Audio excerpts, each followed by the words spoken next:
இன்றைக்கு நாம் யோவான் எழுதின சுவிசேஷம் 19ஆம் அதிகாரம் 15ஆம் வசனம் முதல் 18ஆம் வசனம் வரைக்கும் வாசித்து, சிலுவையில் இயேசு செய்து முடித்தது என்ன, சிலுவையில் இயேசு செய்து முடித்தது என்ன அப்படின்றத நான் உங்களுக்கு சொல்ல ஆசைப்படுகிறேன். இன்றைக்கு கிறிஸ்தவத்திலே அறியாமை பெரிய பாவம். அறியாமை தான் முதல் பாவமும், அதுதான் பெரிய பாவமும், அதுதான் கீழ்ப்படியாமை தான் பாவம் என்று நம்ம போதிக்கப்பட்டு வருகிறோம். கீழ்ப்படியாமைக்கு முன்பு ஒரு பாவம் இருந்தது, அதுதான் என்னது? அறியாமை. என்னது? ஆமா, சாத்தான் ஏவாளிடத்தில் கேட்டால் தேவன் எதையாவது புசிக்க கூடாதுன்னு சொன்னாரா? அப்போ அந்த அம்மா சொல்லுது, சேச்சா எல்லாத்தையும் சாப்பிடலாம், ஏதோ இருக்கு பாருங்க, அதை மட்டும் சாப்பிடக்கூடாது அப்படின்னு சொல்லு. அப்போ கேட்டாரு சாத்தான், ஏன் அதை சாப்பிடக்கூடாதா?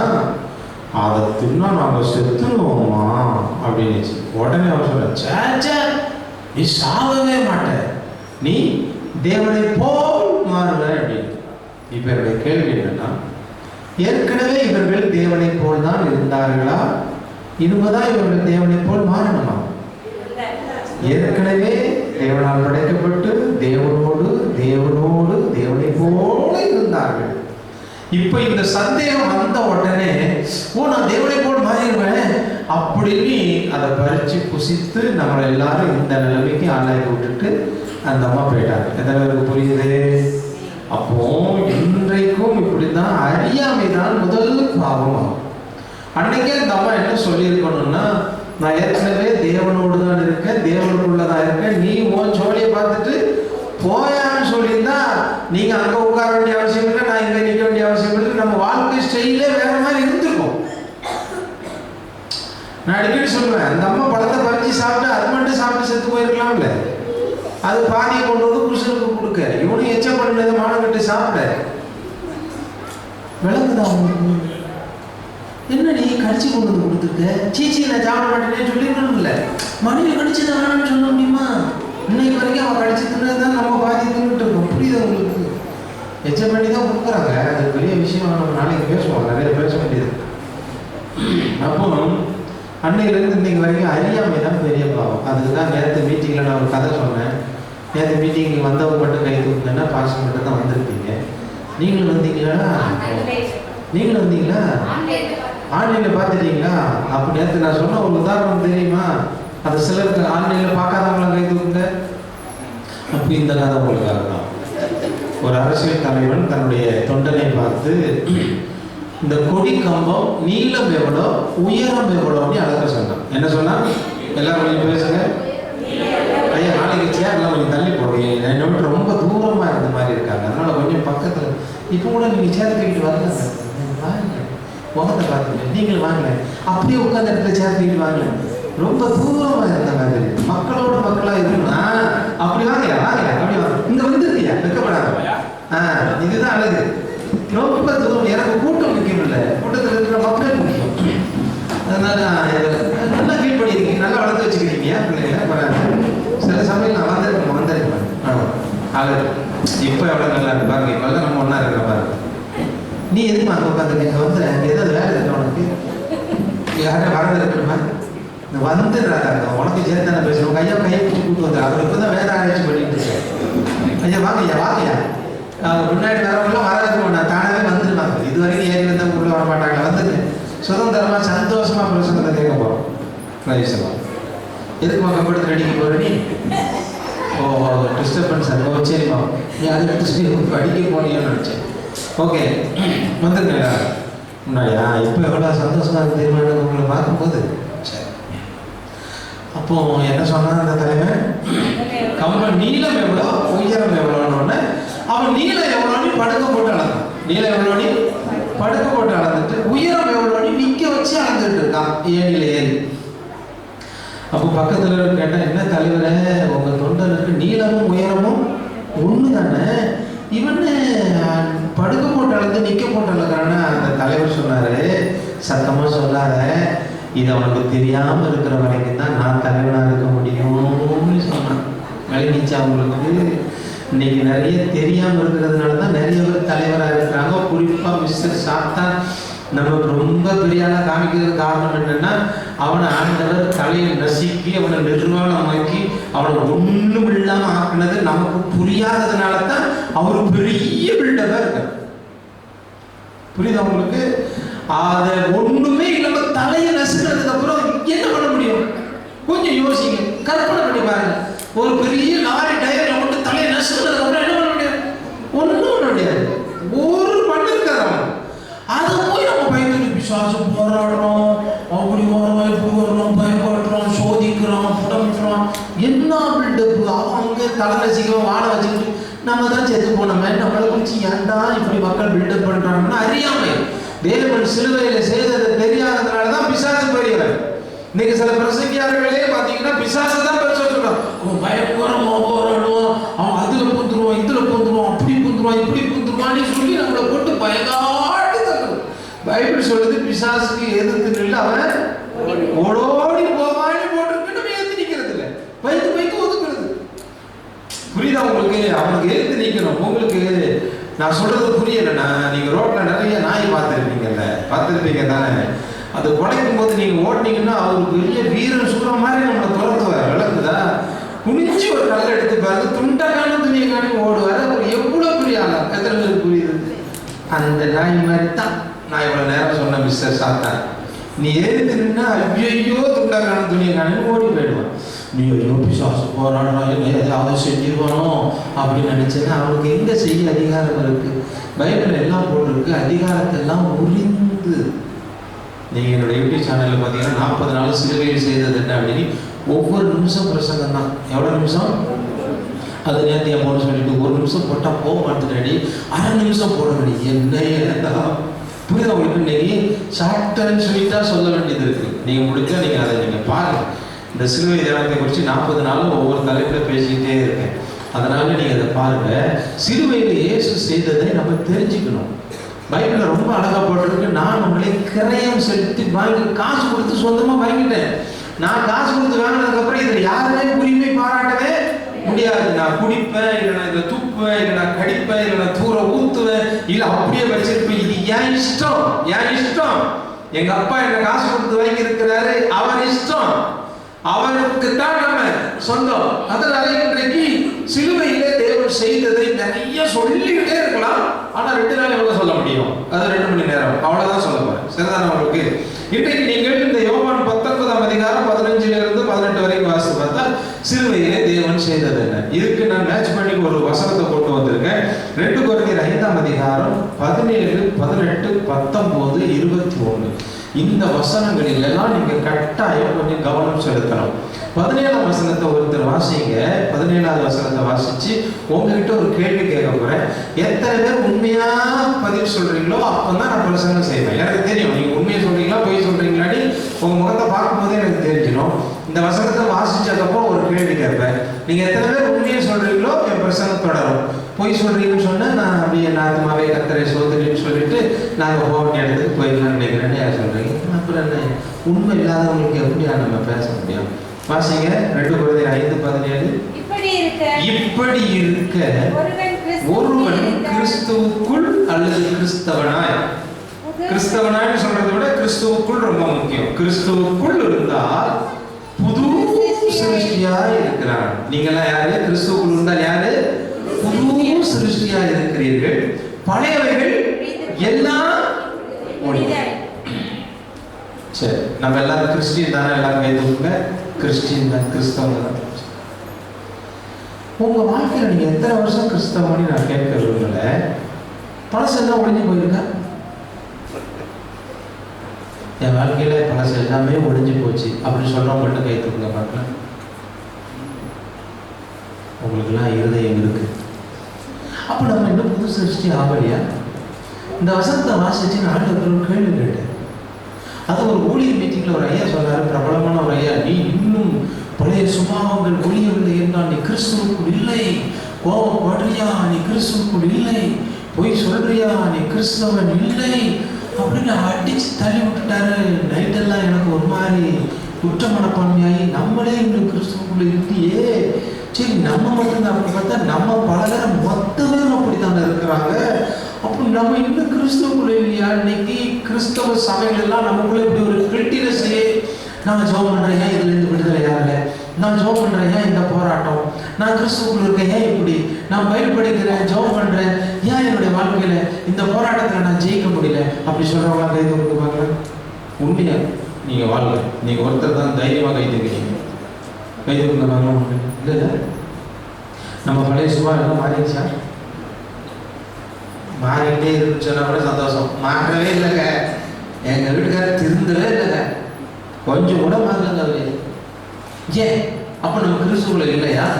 நீ கிறிஸ்துக்குள்ள இல்லைன்றார். அப்போ எனக்கு ரொம்ப வேதனையாகி, ஐயோ ஆண்டவர் 33 வருஷம் ஊழியம் சரி, இன்னும் நான் கிறிஸ்துக்குள்ள இல்லையா, பழசெல்லாம் ஒழியலையே. ஒழியல தானே சொல்லுங்க, பழசெல்லாம் ஒழிஞ்சிருக்கா ஏதாவது?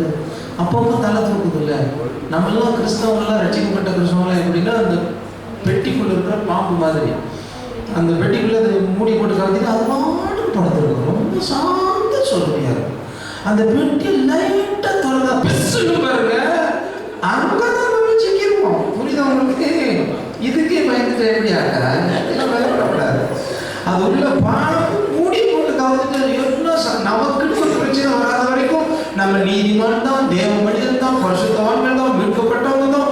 ஐயோடா சாமி, ஒருத்தர் நம்ம வருஷம் வந்துட்டா நம்ம சீர்வோம் பாருங்க. நான் சொல்றது உண்மைன்னு சொல்றது கை தூக்குங்க, அப்பதான் பிரசங்கம் பண்றேன். நம்ம அது வரைக்கும் நம்ம ரொம்ப சாந்த சொல்லிக்கலாம். சர்ச்சுக்கு வந்தாலும் நம்மளை எவ்வளோ டச் பண்ணிடக்கூடாது. ஏன் லேட்டாக வந்து கேட்கக்கூடாது, லேட்டாக போச்சுக்கோமா, இவருக்கு வேற வேலை இல்லை, நமக்கு வேற வேலை இல்லை அப்படி சொல்லிட்டு நம்ம போயிட்டே இருக்கும். இவர் மட்டும் சீக்கிரம் வாங்கன்னு சொல்லுவாரு, இவர் சீக்கிரம் முடிக்க மாட்டாரு. அது எப்படி நம்ம சீக்கிரம் வருது? இவரு பண்ற பிரச்சனை எப்படி நமக்கு வருது? சொல்றதே சொல்லிட்டு இப்படியே நம்ம உண்மைதான் சொல்றது, இப்படியே தான் நம்ம பண்ணிட்டு இருக்கோம். அப்போ இதுல இருந்து நீங்க முதல்ல புரிஞ்சுக்கணும், கிறிஸ்தவ வாழ்க்கையில அப்படித்தான். நமக்குன்னு ஒரு பிரச்சனை, ஒரு சோதனை வராத அளவுக்கு நம்ம பெட்டிக்குள்ள இருக்கிற பாம்பு மாதிரி ரொம்ப சாந்தமா தான் இருக்கும். நம்ம டூ வீலர்ல போகும்போது நம்மளை மிஞ்சி ஒருத்தர் கிராஸா வந்துட்டானா என்ன பண்ணுவோம்? அறிவு இல்லை உனக்கு. அல்லேலூயா. இங்க வந்து எல்லாம் வெளியா உட்காந்துட்டு தேவ பிரசனத்துல அப்படி நிறைஞ்சி அப்படி மூழ்கி நனைகிற மாதிரி பில்டப் பண்றது. செருப்பு கலத்தி போட்ட இடத்துல செருப்பு இல்லைன்னா நான் இங்க கலத்தி போட்ட செருப்பு எவன் கலத்தி போட்டதில்லை அப்படின்னு சொல்லிட்டு செருப்பெல்லாம் ரணகலம் ஆகிட்டு போகிற அளவுக்கு நம்ம இருக்கும். அம்மா வைத்தியம் வேற ஒன்றும் இல்லைங்க. நம்ம எவ்வளோ தாழ்மையாக ஜோம் பண்ணுறோம். நான் ஒரு குப்பையாண்டவரே, தூசியாண்டவரே, ஒன்றுக்கு உதவ மாட்டேன்டவரே, பாவம் தொகுதியிலப்பா அப்படின்னு நீங்கள் யாராவது மனைவி பார்த்து ஒன்றுக்கும் உதவாதவரே ஒரு வார்த்தை சொல்லி பாருங்க, ஒரு மாதம் வச்சு செய்வாங்க. எனக்கு அவங்க தெரியாது. ஆமாம், யார் உனக்கு 30 வருஷம் ஆக்கி சொல்கிறேன், அவனை தெரியாது சொல்கிறேன் நீ அப்படி ரணகலம். ஆனால் ஜோம் பண்ணும்போது நான் ஒன்றுக்கும் உதவ மாட்டேன், சரி ஹலோ பிரைஸ் நான் ஒன்று போகிறதா சிஸ்டர் அப்படின்னு சொன்னால் விடுவீங்க நீங்கள்? அடி வெளுத்து பயங்கர மாட்டீங்க. அப்போ நம்ம கதைகள் இப்படி தான். அப்படி எப்படி கிறிஸ்துவுக்குள்ள வாழ்கிறோம் அப்படின்னு ஒரு போராட்டத்தோடு ஆண்டவர்கிட்ட கேட்கும்போது ஆண்டவர் எனக்கு தெளிவாக ஒரு விஷயம் சொன்னார். அங்கே சொல்லப்பட்ட விஷயம் வேறு. ஒருவன் கிறிஸ்துவுக்குள் இருந்தால் பழையவர்களெல்லாம் ஒளிந்து போயின என்று சொன்னது வேறு. நீங்கள் இதை போட்டு பேசிக்கிட்டே இருக்கீங்க, நான் என்ன பண்ணுறது, மௌனமாயிட்டேன். உங்களுக்கு விளங்குதா? அதை சொன்னதுக்கு அப்புறம் தான் நம்ம கிறிஸ்துவுல தான் இருக்கோம்னு தெரிஞ்சது. அதனால நம்புக்குரியவர்களே, இன்றைக்கு கிறிஸ்து சிலுவையில் 3 விஷயத்தை ஒழித்து இருக்கிறார். எப்பொழுதுமே நான் 3 தான் சொல்லுவேன். நீங்கள் வாய்ப்பு கொடுத்தா 7 சொல்லுவேன், 70 சொல்லுவேன். நேரம் பத்தாதில் அதிகமாக சொல்லிட்டுலாம் நம்ம மனசில் நிற்காது. 3 விஷயம் சொல்ல போகிறேன். இயேசு கிறிஸ்து சிலுவையில் எவைகளெல்லாம் ஒழித்து இருக்கிறார். சந்தேகமே வேண்டாம், நீங்கள் புது சிருஷ்டி தான். ரொம்ப கோபப்படுறேன்னு பிரதர், ஆனாலும் புது சிருஷ்டி தான். அடிக்கடி சின்ன சின்னதாக பெருசு பெருசா போய் சொல்றேன் பிரதர், நீங்க புது சிருஷ்டி.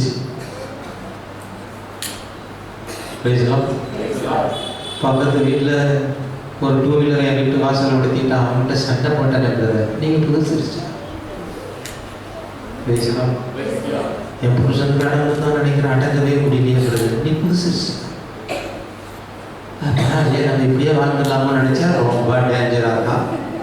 அப்போ இன்றைக்கு ஆண்டவர் எவைகளை நம்ம விட்டு ஒழித்து இருக்கிறார் என்பதை 3 விஷயத்தை நாம் பார்க்க போகிறோம். முதலாவது, யாத்திராகமம் 20ஆம் அதிகாரத்தில் வாசித்து பார்த்தால் அங்கு 10 கற்பனைகள் கொடுக்கப்பட்டது.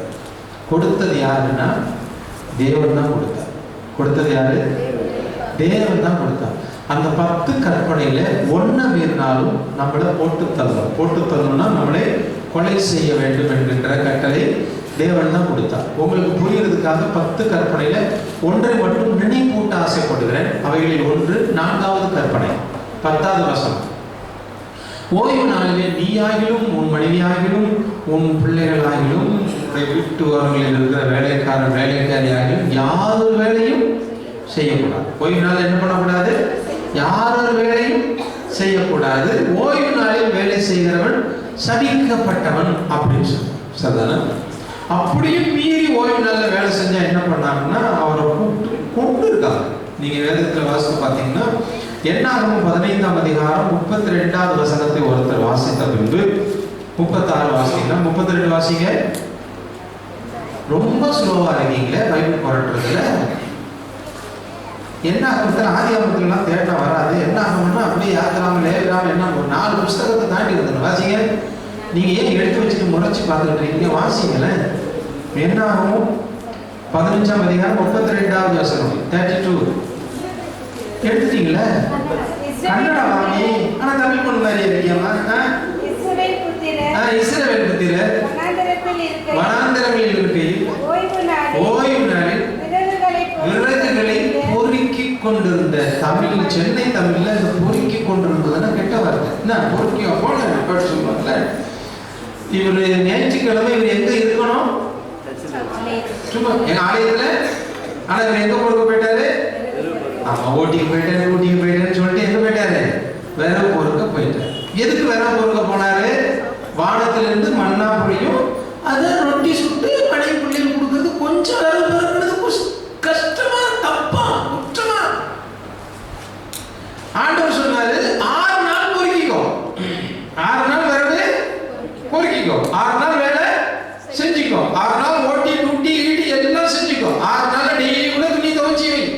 ஆனா ஞாயிற்றுக்கிழமை என்ன பண்ணு? சர்ச்சில் வந்து என்ன ஆராதி அப்படின்னு ஒரு கட்டளையை இறைவன் கொடுத்தார். அப்படி ஆராதிக்காதவர்களை கொலை செய்யணும். அப்ப இவர் விறகு பொறுக்க போனாரு. இன்னைக்கு காட்டி கொடுக்குற மாதிரி அன்னைக்கு காட்டி கொடுக்குற கூட்டம் இருந்துச்சு. தப்பா நினைக்கூடாது. நம்ம சொல்லுவோம், பாஸ்டர் இங்க கூட்டம் நடந்துகிட்டு இருக்கு, அந்த பொண்ணு அங்க போயிடுச்சு பாஸ்டர் அப்படின்னு நமக்கு சொல்லுவாங்கல்ல. அதே மாதிரி பாஸ்டர் மோசன் சொன்னாங்க, ஐயா பிரதர் டேஸ் டேஸ் விறகு போய்கிட்டு இருந்தாரு, கையும் கலமா பிடிச்சிட்டு. அப்ப பாஸ்டர் மோசஸுக்கு என்ன பண்றதுன்னே தெரியல. அதனால வீட்டுல கொண்டு வந்து காவல் வச்சுட்டான். காவல் வச்சுட்டு தேவன் வருவார்னா இறக்கமுள்ள தேவன் என்ன பண்றாரு? வந்து என்னடா ப்ராப்ளம் அப்படின்னு கேட்டா அவர் சொல்றாரு, ஆண்டவரே 6 நாளா வேற பொறுக்கிறத விட்டுட்டு 7வது நாளும் பொறுக்க போயிட்டான். இவனை என்ன பண்ணிடலாம் அப்படின்னா என்ன பண்ணிடணும்? சரி விட்டுறா, கொஞ்சம் இருக்க போனா விட்டுருக்கணும்ல, விட்டது. அதுதான் பயங்கரமா இருக்கு. அவர் என்ன சொன்னாருன்னா, அடுத்த வசனத்தை நீங்க வாசித்துருங்க, அப்பதான் உங்களுக்கு புரியும். கர்த்தர் பாஸ்டர் மோசேயை பார்த்து, அந்த மனிதன் நிச்சயமாய் கொலை செய்யப்படணும். பாஸ்டர் கிறிஸ்டி சர்ச்சுக்கு வராதவங்க அத்தனை பேர் கன்ஃபார்மா கொலை செய்யணும். அது யாரு கொலை செய்யணும்ன்றது அதுதான் எனக்கு ரொம்ப பிடிச்சது.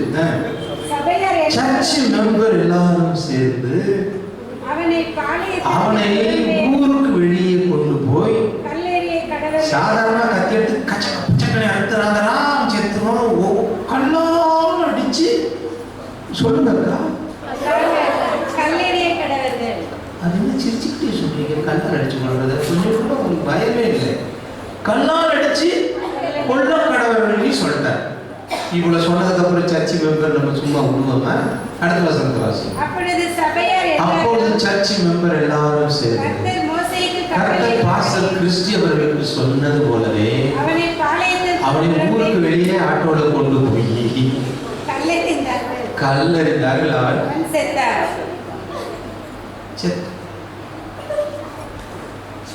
அடுத்து செத்துட்டான்னா இவ்வளவு சிரிப்பு.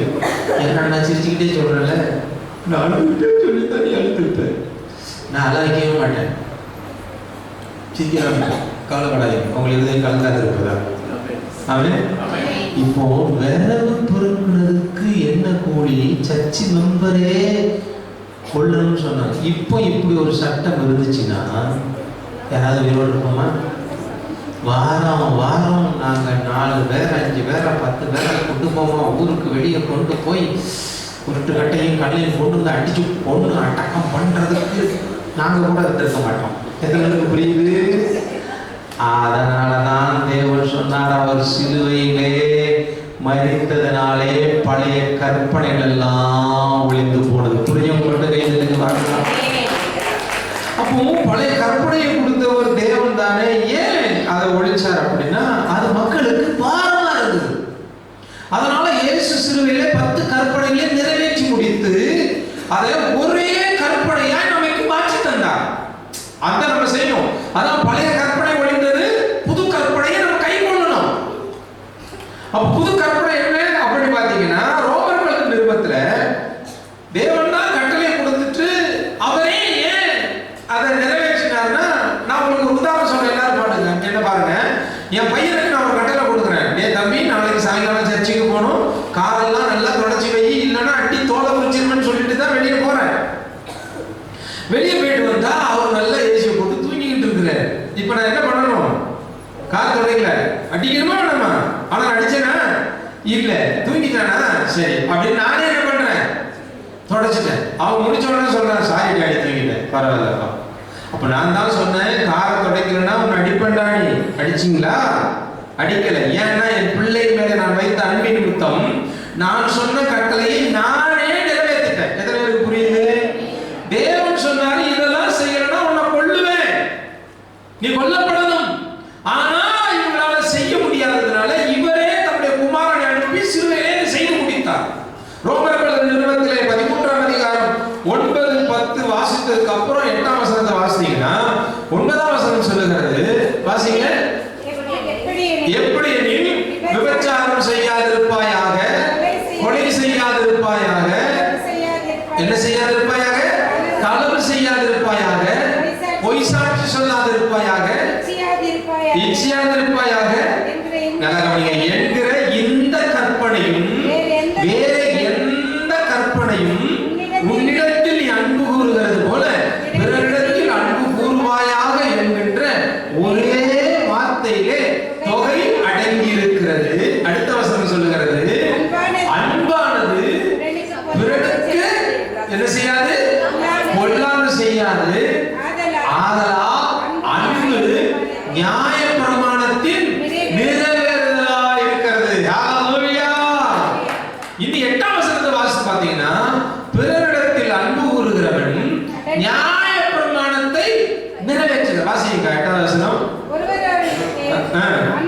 அன்பு கூறுகிற கடனை அல்லாமல் வேறொன்றிலும் கடன் படாதிருங்கள். பிறரிடத்தில் அன்பு கூறுகிறவன் நியாய பிரமாணம் முழுவதையும் நிறைவேற்றுகிறார். சொல்லுங்க. அப்போ கற்பனைகள் எல்லாம் ஒழிந்தது. நீங்கள் கிறிஸ்துவை சொந்த ரட்சகராக ஏற்றுக்கொண்டதினாலே, கிறிஸ்துவுக்குள் நீங்கள் இருக்கிறதுனாலே பழைய கற்பனைகள் எல்லாம் ஒழிந்து போனது. புதிய கற்பனை என்ன? யோவான் சுவிசேஷம் 15ஆம் அதிகாரம் 12ஆம் வசனம் சொல்லுகிறது, நான் உங்களிடத்தில் அன்பாய் இருக்கிறது போல நீங்களும் ஒருவரிடத்தில் ஒருவர் அன்பாய் இருக்க வேண்டும் என்பதே என்னுடைய கற்பனையாய் இருக்கிறது. அதுல கவனிக்க வேண்டிய பகுதி, நான் உங்களிடத்தில் அன்பாய் இருக்கிறது போல. இயேசு நம்ம மேல எப்போ அன்பு வைத்தார்? நம்ம அவருக்கு அடங்காதவங்களா, கீழ்ப்படியாதவங்களா, பொல்லாதவங்களா இருக்கும்போது நம்ம மேல அன்பு வைத்தார். நம்ம அப்படிப்பட்ட யார் மேலேயாவது அன்பு வைக்கிறோமா? கிறிஸ்துமஸ்க்கு நமக்கு யாரு பலகாரம் கொடுத்தாங்களோ அவங்களுக்கு தான் அடுத்த கிறிஸ்துமஸ்க்கு நம்மளும் பலகாரம் கொடுக்கும். நம்ம அன்பு அவ்வளவு. வீட்டுக்கார கையில கவனம் கொடுத்து அனுப்புறது, பக்கத்து அவங்களுக்கு கொடுக்க மாட்டாங்க. அவங்க போன வருஷம் நமக்கு ஒன்றும் தரல அப்படின்னு சொல்லிட்டு பாத்தீங்களா, எல்லாம் இப்படி வேலையா தான் இருக்கு. பொங்கலுக்கு ஒண்ணுமே தரல, நம்ம கிறிஸ்துமஸ் ஒண்ணு கொடுக்க கூடாது. நம்ம அன்பு எப்படி இருக்கு? நம்மளை பார்த்தா சோத்திரம் பண்ண மாட்டான், நம்ம எதுக்கு சோத்திரம் பண்ணா? நேற்று தான் சர்ச்சுக்கு வந்துச்சு, நம்மளை பார்த்தா கண்டுக்காம போகுது, எடுப்பா போகுது, கடுப்பா போகுதுன்னு சொல்லி நம்ம அன்பு செலுத்துறது இல்லை. ஆனா பைபிள் சொல்லுது, நான் இடத்தில் அன்பா இருக்கிறது போல நீ இடத்தில் அன்பா. ஏன்னா அன்பு கூறுதல் 10 கற்பனைகளுக்கும் மிஞ்சினது. அதனாலதான் தேவன் நம்ம மேல அன்பு கூர்ந்தார். பைபிள் சொல்லுது, நான் அன்பாகவே இருக்கிறேன் என்று. ஆனா நம்ம தான் நினைக்கிறோம் அவர் அன்பாகவும் இருக்கிறார். அப்படின்னு என்ன அர்த்தம்? அன்பாகவே இருக்கிறார் என்றால் எந்த நிலையிலும் அவர் என் மேலே வைத்த அன்பிலே எல்லளவும் மாறாமல் என் மேலே அன்பாகவே இருக்கிறார். உண்மையை சொல்லட்டுமா, நான் பொல்லாதவனா இருக்கும் பொழுது இயேசு என் மேலே நல்லவராகவே அன்பு கூர்ந்திருக்கிறார்.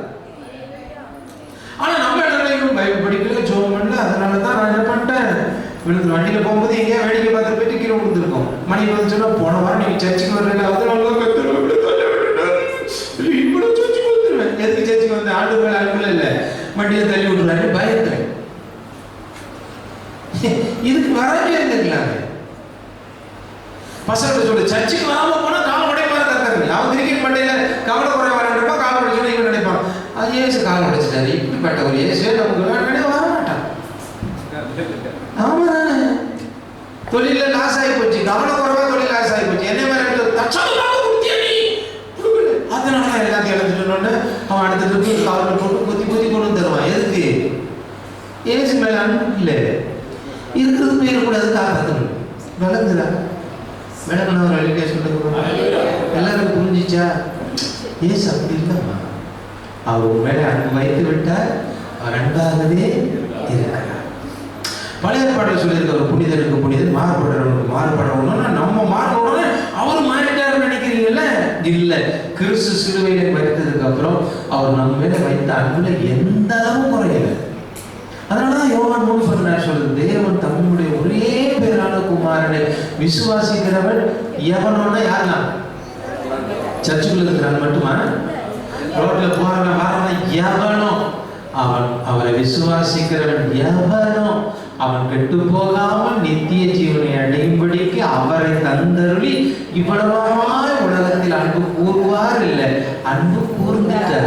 அதனாலதான் அவர் தம்முடைய குமாரனையே அனுப்பி தந்தார். அந்த இயேசு நம்ம மேல் அன்பு வைத்து விட்டார். அதனாலதான் சிலுவையிலே மரித்தார். அவர் சிலுவையிலே மரித்ததுனாலே நம்முடைய பழைய கற்பனைகள் எல்லாம் ஒளிந்து போனது. தைரியமா இருக்க, பயப்படாதீங்க. தேவனுக்கு பயப்படுறதை விட அவன் மேல அன்பு கொடுத்தா நம்ம பாவமே செய்ய மாட்டோம், தெரியுமா?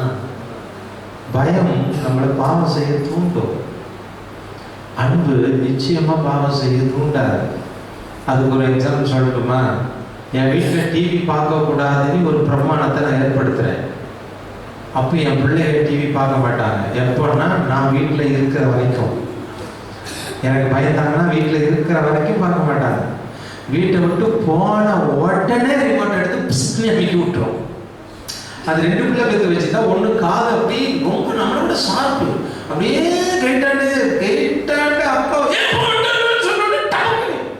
புரியுது. அப்போ பயம் பாவம் செய்ய தூண்டும். ஆனா அப்பா மேல அன்பு இருந்தா, அப்பா சொல்லியிருக்கிறாரு, அப்படி இருக்கும்போது பார்க்காது, இல்லாத போது பார்க்காது. எத்தனை புரியுது?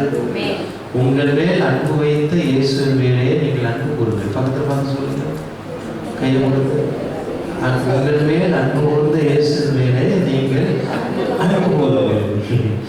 இயேசு மேல மட்டுமல்ல, ஆண்டவர் சொல்றாரு, ஏண்டா காண்ற சகோதரனிடத்துல அன்பு கூறாத நீ, காணாத தேவனிடத்துல கர்த்தாவே கர்த்தாவே ஓ லாட்னாலும் அந்த லாட்டெல்லாம் கவுண்டுக்க மாட்டாரு. முதல்ல காண்றவனிடத்துல அன்பு கூறுன்னு சொல்றாரு. ஏன் அன்பு கூற சொல்றாருன்னா, அன்பு திரளான பாவங்களை மூடும். அன்பு நியாயப்பிரமாணத்தின் நிறைவேறுதல். உங்க கணவன் உங்களை நேசிக்கவே இல்லை, நீங்க நேசிச்சுக்கிட்டே இருக்கு. எனக்கு இந்த வசனத்தின் அடிப்படையில் பேசும்போது எனக்கு ஒருத்தர் தான் உலகத்திலே ஞாபகத்துக்கு வருவாங்க. அவங்க யாருன்னா அன்னை தெரேசா. அவங்க சொன்னாங்க, பகைப்பவர் யாரா இருந்தாலும் அன்பு கூறுகிறது நானா. அற்புதமான வார்த்தை. யார் வேணா பகைச்சிட்டு போங்க, நான் அன்பை தான் செலுத்திக்கிட்டு இருப்பேன். இயேசுவை எத்தனை பேர் பகைச்சாலும், ஏன் அவங்க அப்படி சொன்னாங்க தெரியுமா? சொன்னது மட்டும் அப்படியே வாழ்ந்தாங்க தெரியுமா? இயேசு அவங்க நேசிச்சுட்டாங்க, இயேசு அவங்க புரிஞ்சுட்டாங்க. இயேசு சிலுவையில மரிச்ச நோக்கம் வந்துருச்சு. ஒருத்தர் அவரை அரெஸ்ட் பண்றதுக்கு போலீஸ் கூட்டு போயிட்டு இருக்காங்க. அப்ப அந்த அம்மா ஒரு குஷ்டரோகத்துல அந்த புண்ணுல இருக்கிற புழுவெல்லாம் என்ன பண்றாங்க, அப்படி எடுத்து போடுறாங்க. அரெஸ்ட் பண்ண போன போலீஸ் அதிகாரி ஒரு மனித தெய்வத்தையால அரெஸ்ட் பண்ண சொன்ன அப்படின்னு சொல்லிட்டு திரும்பி போயிட்டாங்க. அன்பு. ஆண்டு சொன்னார், குஷ்ட நோய்களை சுஸ்தமாக்குங்கள், நம்ம குஷ்டரோகி இந்த தெருவில் இருக்கிறோன்னா இந்த தெருவுக்கே போக மாட்டோம், ஒட்டிக்கிறோம். நீ ஆண்டவர் அவரை சுத்தம் பண்ணுன்னு சொன்னார். ஏன்னா அன்பு, அந்த அன்பு நியாயப்பிரமாணத்தை நிறைவேறுது. அதனால் அன்புக்குரியவர்களே, சிலுவையிலே அவர் கற்பனைகளை நிறைவேற்றி முடித்தார். அதனால் பழைய கற்பனைகள் ஓய்ந்தது, புதிய கற்பனை உண்டானது. இந்த புது கற்பனையை நீங்க கட்டாயம் நிறைவேற்றுங்க. மனைவி மேல, கணவன் மேல, பிள்ளைகள் மேல, மாமனார் மேல, மாமியார் மேல, வயசுலாம் அம்மா மேல கட்டாயம் அன்பு கூறுவோம். மாமியார் மேல அன்பு கூறுறதுதான் கடுப்பாகும் நமக்கு. அன்பு கூறுங்க. பார்க்குற மாமியார்கிட்டே உனக்காக ஒரு புருஷனை பெற்று வளர்த்து ஆளாக்கி உனக்கு பிடிச்சி கொடுத்து அவன் மேலேயே அன்பு செலுத்த முடியலன்னா அப்புறம் நீ யார் மேல அன்பு செலுத்து? எனக்கு புருஷன் வேணும், புருஷன் பெற்ற தாய் மட்டும் வேண்டாம், அப்புறம் நீ என்ன கிறிஸ்தவ? ஸ்ட்ராங்கா வர்றதை பார்த்தா அடி பாருங்க, சர்ச்சு முன்னாடியே அடி போடுன்னு பாவமா சாமி வீட்டில் வச்சு செய்ய போடுங்க. அவரை பாசம் அடிச்சிங்களா, கோபம் அடிச்சிங்களா? புருஷன் வேணும், புருஷன் வேணும். அந்த அம்மா கஷ்டப்பட்டு சேர்த்து வச்ச சொத்து வேணும், அது வாங்குற பென்ஷனும் வேணும். ஆனா அது மட்டும் எப்படி ஆக்காது? அன்பு நியாயப்பிரமாணத்தை நிறைவேறுதல். உன் வீட்டுல இருந்து அப்படி விரைச்சிக்கிட்டு நிக்கிறது கூட அவங்க வீட்டுல இருந்தா விரைச்சிக்கிட்டு இல்லை, ப்ராப்ளம் இல்லை. உங்களுக்கு அப்படி சொல்றேன், உங்க அம்மா அக்கா தங்கச்சி வந்து அப்படி விரைச்சிக்கிட்டு விடவடப்பா நிக்கிறது போல அவங்க அம்மா அப்பா அக்கா தங்கச்சி இருந்தாலும் விடவடப்பா நீ இல்லை. அவங்க எப்போ வருவாங்க? யா வந்தவனை கேட்கறது எப்போ பார்ப்பாங்கன்றது என்னப்பா நியாயம்? நல்லா சொல்லுங்க பிரதர் அப்படின்னு தோணுதில்லை உங்களுக்கு? அன்பு இருந்தா நம்ம அதை செய்வோம்.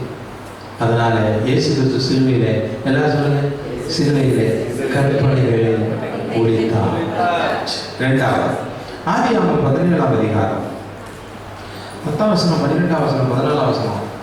உங்களை வாசிக்க சொன்னா நீங்க ஆதியாகமத்தை புதிய பள்ளி தேடி கிடக்குறீங்க. நான் உங்களை இப்பதான் போய் அட்டவணையை தேடுறீங்க, என்னத்தை நான் சொல்றது? அதனால நீங்க நேரம் வந்துருங்க. ஆதியாகமம் 17:10 வாசிங்க.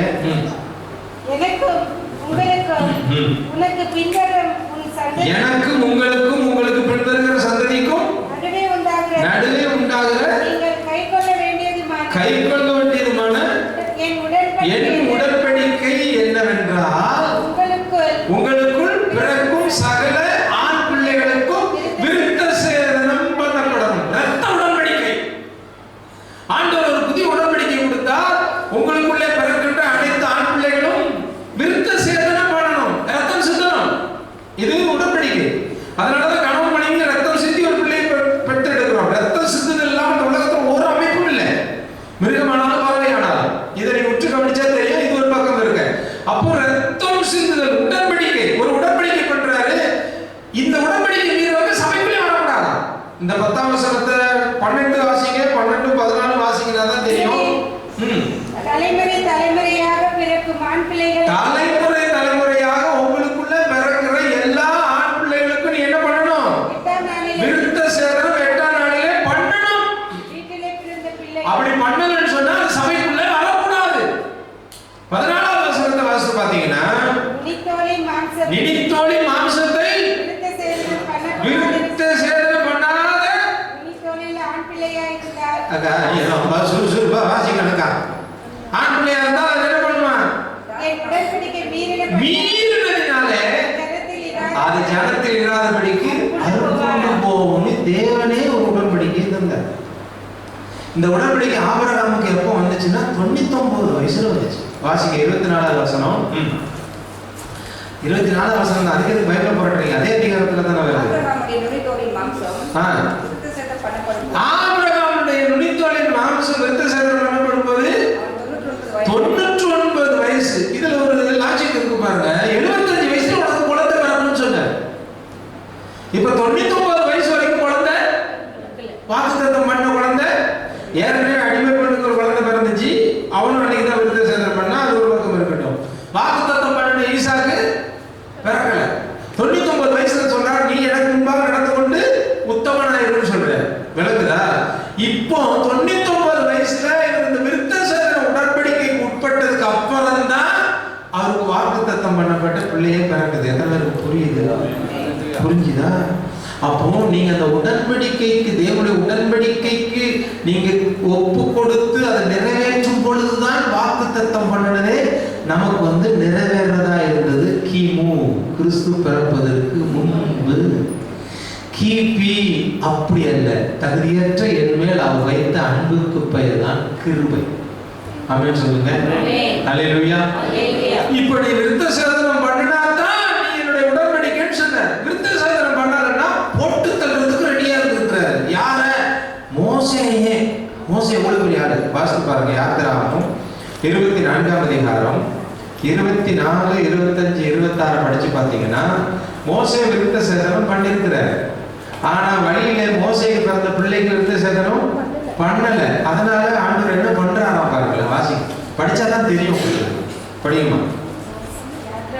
4:24.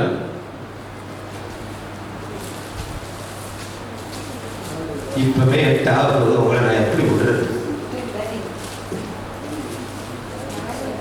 ஐயோ கடவுளே கடவுளே கடவுளே கத்தாவே கத்தாவே. ஏக்கா என்னக்கா 4:24 தானே? நான் கரெக்டாக தானே சொன்னேன். அப்படியே உள்ள லேட்டா இருக்கு. ஓ அப்படி சொல்லிட்டீங்களா? சரிக்கா. 4:24 வாசிங்க. வழியிலே தங்குமிடத்தில் எதிர்பட்டு மோசேயை கொல்ல பார்த்தார். அப்போ அங்க ஒரு தில்லாலங்கடி மனைவி ஒருத்தி இருந்தா. மனைவி தான் நிறைய பேரை காப்பாத்துவா. இது நமக்கு தெரியாது. நம்ம மனைவினாலே லூசு, அறிவில்லாதது, புத்தி இல்லாதது இப்படியே பேசி அறிவில் உனக்கு நம்ம இவர் தான் அறிவை படிச்ச மாதிரி பேசிக்கிட்டு இருப்பாரு. ஆனா அந்த அறிவில்லாத ஜீவி தான் காப்பாத்துது. அடி இப்ப அடிங்க, நான் தான் அவனை காப்பாத்துறது. அடிங்கக்கா, அடி நீ அடிப்புக்கா அடி. பைபிள்ல ரொம்ப அழகா போட்டிருக்கு. அப்போ மனைவி என்ன சொன்னார்னா வாசி 25.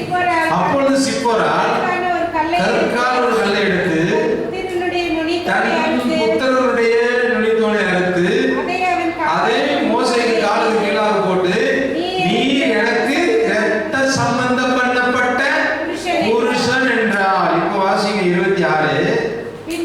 பின்பு அவர் அவனை விட்டு விலகி அப்பொழுது அவர் விருத்த சேதனம் நிமித்தம் நீர் எனக்கு இரத்த சம்பந்தமான விருத்த சேதனம் பொழைச்சு போட அவன் மனைவிக்காக தான் நான் விடுறேன். மோசே எவ்வளவு பெரிய ஆளுங்க. 40 வருஷம் ஆடு மேய்ச்சி பயிற்சி. நம்ம எல்லாம் இன்னைக்கு 6 மாச கோர்ஸ், 1 மாச கோர்ஸ், 1 ஹவர் கோர்ஸ்லயே நம்ம பெரிய ஆளாயிடும். அவரு 40 வருஷம் கோர்ஸ் மக்களை வழி நடத்துறதுக்கு. கோர்ஸ் என்னன்னா வனாந்தரத்துல எதை வச்சுன்னா ஆடை மாடை மிருகங்களை வச்சு அட்டி வெளுத்து யோசித்து பாருங்க. ஆடு மேய்க்கிறது சாதாரண விஷயம் தான். கிழக்க வேணா அது மேற்க போகும், தெற்க வேணா அது போகணும், அடுத்த தோட்டத்தில் அப்படியே ஆட்டையை போட பார்க்கணும். இதெல்லாம் பார்த்து 40 வருஷம். ஏன்னா இஸ்ரேல் மக்களை வனாந்தரத்தில் வழி நடத்தணும். அதனால 40 வருஷம் பயிற்சி பெற்று மறுபடியும் 40 வருஷம் வனாந்தரத்தில் ஜனங்களை நடத்துகிற, என் வீட்டில் எங்கும் உண்மை உள்ளவன் என்று சாட்சி பெற்ற அந்த உத்தம மனிதனை போட்டு தள்ள பார்த்தாருன்னு பைபிள்ல இருக்குல்ல. ஏன்னா உடன்படிக்கை தலைமுறை தலைமுறையாய் நிறைவேற்றப்படணும். அது நிறைவேற்றப்படலைன்னா கொல்லப்படணும் அப்படின்றது. இப்போ கிறிஸ்து நமக்காக கொல்லப்பட்டதினாலே பழைய உடன்படிக்கை எல்லாம் ஒழிந்தது. ஆனால் புது உடன்படிக்கை ஒன்று வந்தது. அதுதான் என் இரத்தத்தினாலாகிய புதிய உடன்படிக்கைன்னு சொல்ற. இப்ப நீங்க கிறிஸ்துவை விசுவாசிக்கிற நீங்கள் பழைய உடன்படிக்கையை நிறைவேற்ற வேண்டிய அவசியம் இல்லை. ஏனென்றால் அது ஒழிந்தது. அதுதான் நீங்கள் கலாத்தியர்ல 6ஆம் அதிகாரம் 15ஆம் வசனத்தை வாசிக்கும் பொழுது அங்க நாம் இப்படி வாசிக்கிறோம். ஒருத்தர் கலாத்தியர் 6:15, ஒருத்தர் கொலோசியர் 3:11 நீங்க வாசித்து பார்த்தீங்கன்னா வாசிங்க. கிறிஸ்து இயேசு மனுஷனா வந்ததுக்கு அப்புறம், கிறிஸ்து இயேசு சிலுவையிலே அறையப்பட்ட பின்பு, கிறிஸ்து இயேசுவை நாம் சொந்த ரட்சகராக ஏற்றுக்கொண்ட பின்பு, இப்ப வாசிக்கமா கிறிஸ்து இயேசுவுக்குள் விருத்த சேதனமும் ஒன்றுமில்லை, விருத்த சேதனம் இல்லாமையும் ஒன்றுமில்லை, புது சிருஷ்டியே காரியம். கொலோசியர் வாசிங்க 3:11.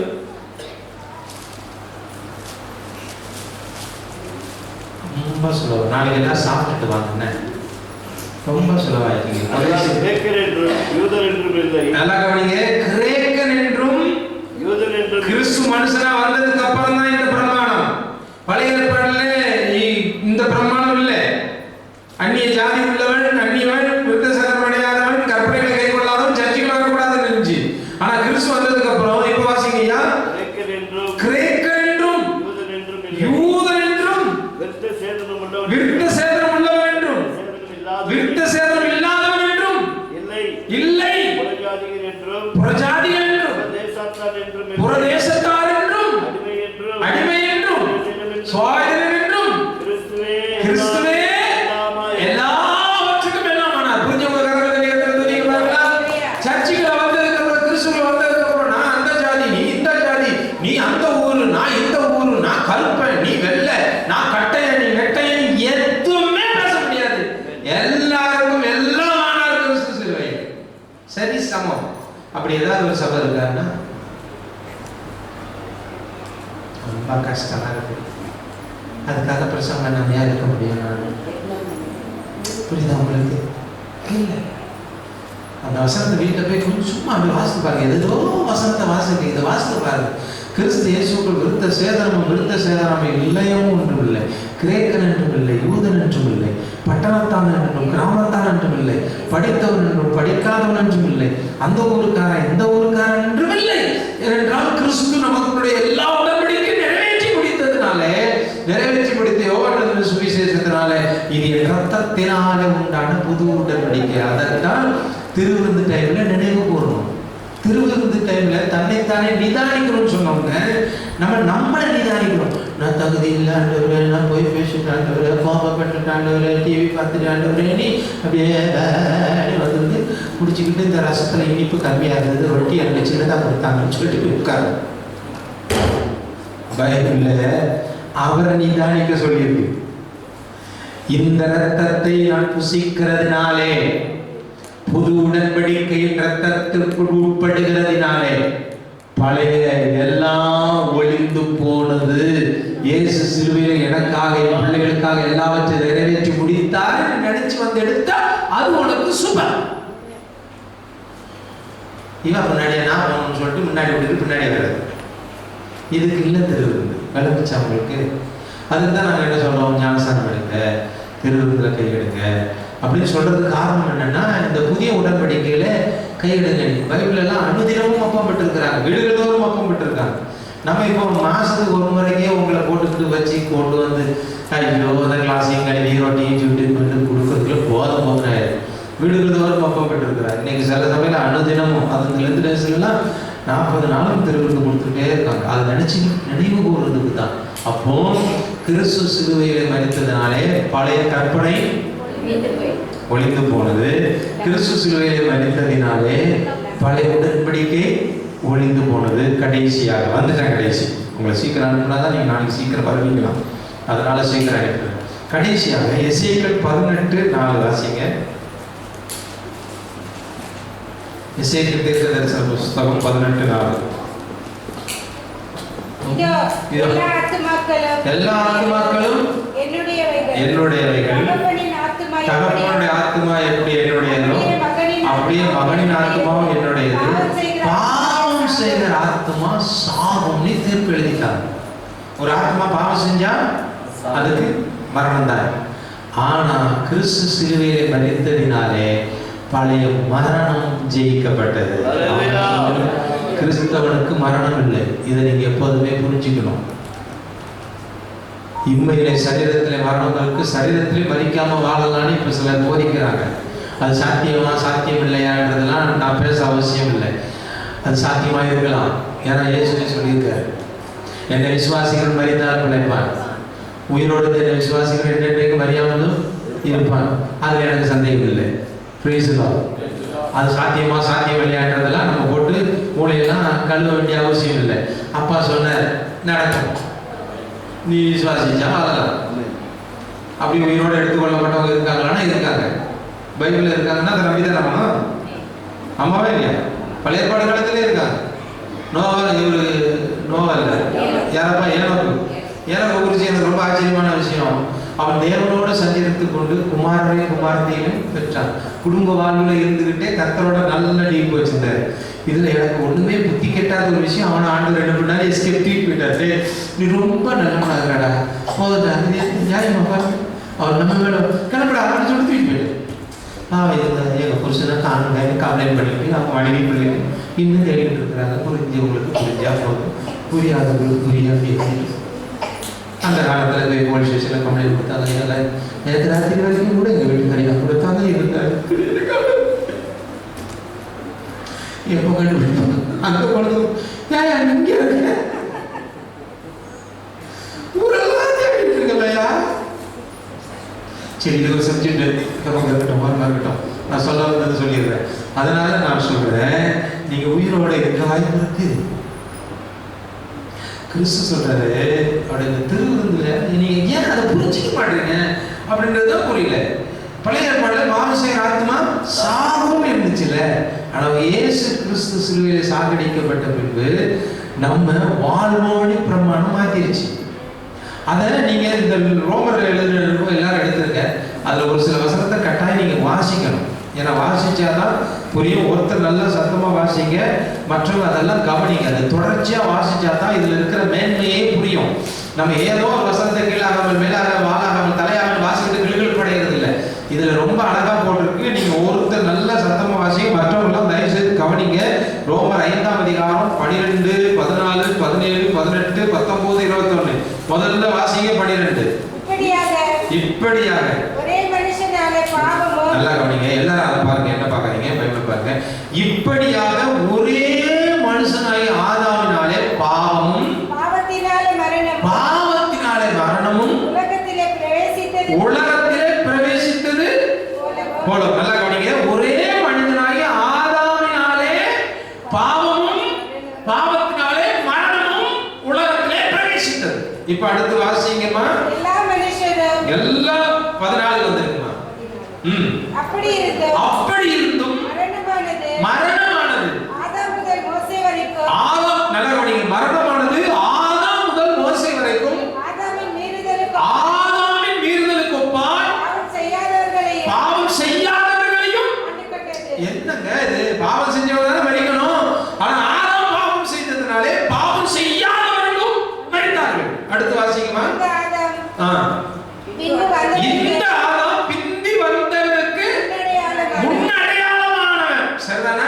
இயேசு கிறிஸ்து முன்னடையாளமானவன். இப்ப வாசிங்க 17. அல்லாமலும் ஒருவருடைய மீறுதலினாலே அந்த ஒருவன் மூலமாய் மரணம் ஆண்டு கொண்டிருக்கிறது. நல்லா கவனிங்க, மரணம் யார் மூலமாய் ஆண்டது? ஆதாமாகிய அந்த ஒருவர் மூலமாய் மரணம் ஆண்டு கொண்டது போல கிருபையின் பரிபூரணத்தையும் நீதியாகிய ஈவின் பரிபூரணத்தையும் பெறுகிறவர்கள் இயேசு கிறிஸ்து என்னும் ஒருவராலே ஜீவனை அடைந்து ஆழ்வார்கள் என்பதை அதிக நிச்சயம். கரங்களை நீங்க சோதனை பண்ணுங்க பாருங்க. ஹalleluya. ஒரு ஆதாமுடைய மீறுதலினாலே மக்கள் பாவத்தினாலே மரணத்தை சந்தித்தார்கள். பாவம் செய்தவர்கள் பாவம் செய்யாதவர்கள். பின்ன ஆதாமாகிய இயேசு சிலுவையிலே நமக்காக வைக்கப்பட்டதினாலே நமக்கு ஜீவன் உண்டாயிற்று. ஐயா எத்தனை வருஷம் வாசிங்க? 17. இப்ப 18 வாசிங்க. ஆகையால் ஒரே மீறுதலினாலே. நல்லா கவனிச்சுங்க, இதெல்லாம் நீங்க வீட்ல போய் தயவு செய்து வாசிங்க. நீங்க வேற வசனங்கள் எல்லாம் தேடி வாசிக்காம இந்த நிருபங்களை வாசிங்க. நமக்கு பெரிய வெளிச்சம் உண்டாகும். 18 வாசிங்க. ஆகையால் ஒரே மீறுதலினாலே எல்லா மனுஷருக்கும் ஆக்கினைக்கு ஏதுவான தீர்ப்பு உண்டானது போல ஒரே நீதியினாலே எல்லா மனுஷருக்கும் ஜீவனை அளிக்கும் நீதிக்கு ஏதுவான தீர்ப்பு உண்டாயிற்று. இதுக்கு மேல என்ன கேட்கணும்? இதெல்லாம் நீங்க புரிஞ்சுட்டீங்கன்னா நீங்க லேடியா சொல்லிருக்கணும், கை தட்டி இருக்கணும். சொந்தமா நான் லேடியா சொன்னாதான் சொல்லுவீங்களா? சொந்த அறிவா சொல்ல தெரியாது. இதெல்லாம் படிக்கும்போது நீங்களே எஸ் ஆமென் அப்படின்னு ரத்தத்துலலாம் அப்படி ஒரு சூடு உண்டாயிடும். புரியுதா உங்களுக்கு? இந்த வசனத்தை படிக்கும்போது நான் அப்படி தரையில் அப்படி குத்தி அதை கையை வச்சு இவ்வளோ ஒரு வெளிச்சம். 19 வசனம் வாசிங்க. அன்றியும் ஒரே மனுஷன் ஒரே ட்ராக்ல போயிட்டு இருக்கு. வாசிங்க. அன்றியும் ஒரே மனுஷனுடைய கீழ்ப்படியாமையிலே. நல்லா கவனிச்சுக்கிடுங்க. ஒரே மனுஷனுடைய கீழ்ப்படியாமையினாலே அநேகர் பாவிகளாக்கப்பட்டது போல. ஒரு மனுஷன் கீழ்ப்படியாதனால அநேகர் பாவியாக்கப்பட்டது போல ஒரே ஒருவருடைய கீழ்ப்படிதல், ஒரே ஒரு நம்ம ஆண்டவராகிய இயேசு கிறிஸ்துவின் கீழ்ப்படிதலினாலே அநேகர் நீதிமானாக்கப்படுவார்கள். அப்புறம் என்னங்க உங்களுக்கு சந்தேகம்? அவருடைய கீழ்ப்படிதலினாலே நீதிமானாக்கப்படுவார்கள். இப்போ 19 வாசிங்க. 21 படிச்சு பாருங்களேன். ஆதலால் கொண்டது போல பாவம் மரணத்துக்கு ஏதுவாக ஆண்டு கொண்டது போல கிருபையானது நம்முடைய கர்த்தராகிய இயேசு கிறிஸ்து மூலமாய் நீதியினாலே ஜீவனுக்கு ஏதுவாக ஐயோ நித்திய ஜீவனுக்கு ஏதுவாக மாறிடுச்சு. இது தெரிஞ்சா நம்மள குற்றமனப்பான்மை, தாழ்மனப்பான்மை, ஏழை பணக்காரன் பாதுகாப்பா இருக்கார். ஒருவருடைய கீழ்ப்படியாமையினாலே எல்லாரும் மரித்தார்கள், பிந்தினுடைய கீழ்ப்படிதலால் எல்லாரும் பிழைத்தார்கள். அதைத்தான் ரோமர்கள் நிருபம் 6ஆம் அதிகாரம் 23ஆம் வசனம் சொல்கிறது. பாவத்தின் சம்பளம் மரணம், ஆனால் நம்முடைய தேவனுடைய கிருபை வரமோ கர்த்தராகிய இயேசு கிறிஸ்துவினாலே உண்டான நித்திய ஜீவன் என்று. அப்ப நம்ம எல்லாம் இப்ப நித்திய ஜீவனின் பிள்ளைகள், அவருடைய புது சிருஷ்டியின் பிள்ளைகள், அவருடைய ராஜ்யத்தின் புத்திரர்கள். இந்த உலகத்தில் நீங்க இருக்கிற வரைக்கும் நமக்குள்ள போட்டி, பானை, கோபம், எரிச்சல் வந்து போகும். டேவிட் ராஜா ஒரு நாள் இந்த லெவல்ல இருப்பாங்க, திடீர்னு புஷ்குனி இந்த லெவலுக்கு வந்துருவாங்க. அப்பவும் இயேசு ஒரே மாதிரி தான் கூறுவார். இதுல புரியுது. உடனே மறுபடியும் நான் வாசிப்பேன், ஜெபிப்பேன், பைபிள் படிப்பேன், போடுவேன், மறுபடியும் வந்துடுவேன், அங்க வந்துடுவேன். திடீர்னு ஒரு நாள் புரியுதா? புரியுது. அப்புறம் நான் ஒரு நாள் ஆண்டவராக பேசி மறுபடியும் தட்டி தருவாரு, வந்துடுவேன். என் வாழ்க்கை அப்படிதான் இருக்கும். ஒவ்வொருத்தரோட வாழ்க்கை அப்படிதான் இருக்கும். நேர ஞானஸ்தானத்திலிருந்து அப்படியே ஹை லெவலில் போயிட்டு அங்கே போகிறதுக்கு ஒருத்தருமே இல்லை. உண்மையை சொன்னால் ஏற்றுக்க மாட்டீங்க, பொய்யா சொன்னால் கையெல்லாம் தட்டுவீங்க. இதுதான் உண்மை. ஆனால் எனக்கு ஒரு நிச்சயம் இருக்கு, கிறிஸ்து எனக்காக பலியானதினாலே எனக்கு நித்திய ஜீவன் கண்டிப்பான். நான் பைபிள் படிக்கிறதுனால, ஜெபம் பண்றதுனால, ஒழுங்கா சர்ச்சுக்கு வர்றதுனால, இதனால இல்லை எனக்கு அவர் வாக்கு பண்றது. எங்க அப்பா இயேசுக்கு பலி செலுத்தினதுனால இதெல்லாம் எனக்கு வாக்கு பண்ணிட்டாரு. அதனாலதான் வேதம் சொல்லுது, இந்த வசனத்தை வாசி முடிப்போம். ரோமர்கள் நிருபம் 6ஆம் அதிகாரம் 23ஆவது வசனத்தை படிக்கணும். வெளிப்படுத்தல் 21:3-4 படிங்க. நம்ம ஜெபம் முடிக்க போறோம். அப்பா இப்பதான் சில பேர் மூச்சு விடுறீங்க, முடிக்க போறாரா? நான் முடிக்க போறேன்னு ரொம்ப வருத்தத்தில் இருக்கேன். வாசிங்க. வெளிப்படுத்தல் 21:3-4 தொடர்ச்சியா வாசிங்க.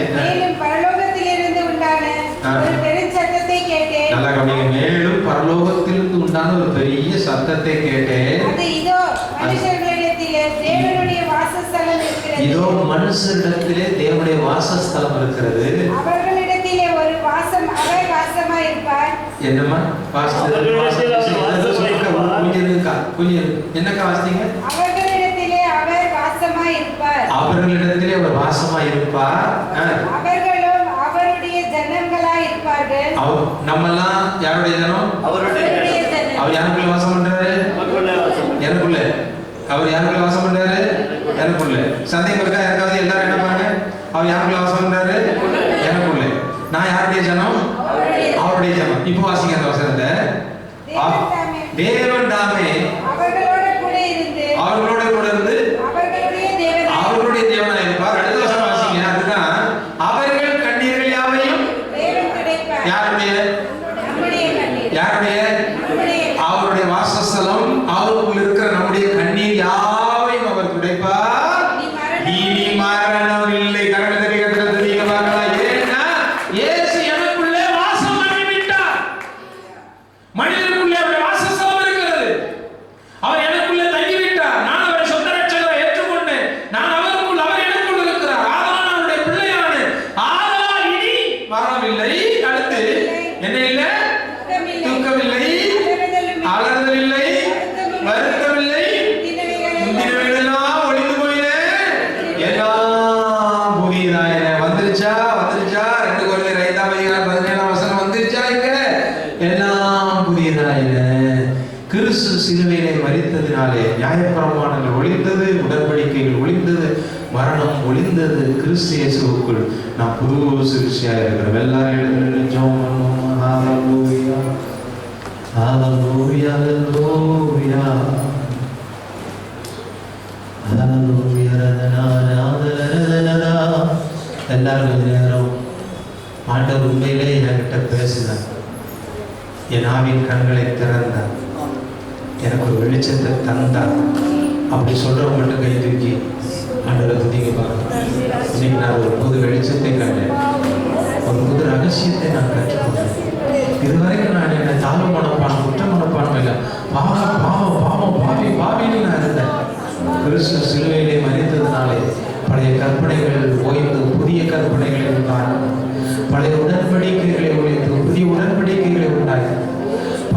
மரணத்தை ஒழித்து புதிய ஜீவனை உண்டாக்கினார்.